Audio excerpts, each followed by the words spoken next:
थोडा विचार करा, जर या मुलीच्या जागी आपली बहीण किंवा आपली मुलगी असती तर.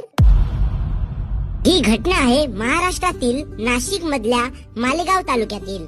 विजय खैरनार या 24 वर्षीय मुलाचा त्या चिमुरड्या मुलीच्या वडिलांसोबत भांडण झाला होता आणि हा भांडण इतका वाढला की त्याने बदला म्हणून या चिमुरडीला चॉकलेटचा आवाज दाखवून तिला घरी नेऊन तिच्यावर बलात्कार केला. एवढंच नाही तर तिच्या डोक्यावर दगड ठेचून तिची निर्घृण हत्या करण्यात आली. विचार करा, जर या मुलीच्या जागी आपली मुलगी किंवा आपली बहीण असती तर. विचार करताच आपल्या तळपायाची आग आपल्या मस्तकात जाताच आपली आत्मा थरथर कापली ना.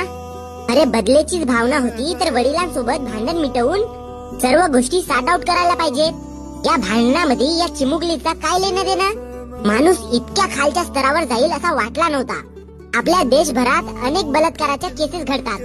आता ह्या केसेस पुन्हा घडू नये म्हणून सरकारने अशा नराधमांना, राक्षसी प्रवृत्ती असणाऱ्या माणसांना चार चौकात नग्न फिरवून कठोरातली कठोर शिक्षा लोकांसमोर दिली पाहिजे, जेणेकरून पुढे कोणत्याही महिलांवर, आई बहिणांवर असे घाण अत्याचार होतील नाही.